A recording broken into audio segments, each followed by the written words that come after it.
Welcome to the Rim Break Rodeo. We hope this video helps. You'll start by preparing power and proximity. Charge the case and AirPods to at least 30% so the initial pairing completes without interruptions.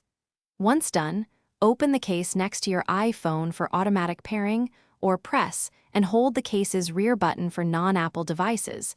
This forces Bluetooth discoverability.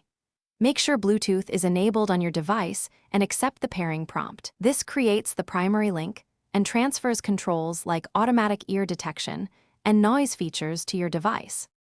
Now you'll configure how the AirPods behave. Open headphone settings to choose noise control modes: active noise cancellation for focus, transparency to hear surroundings, or off to save battery. Next, assign press and hold or squeeze actions for each stem. This controls noise mode switching or voice assistant access, so you don't fumble during use. Also check firmware updates while connected. Updated firmware improves connectivity and battery optimization. Make sure to test each control and mode in real environments to confirm they match your expectations.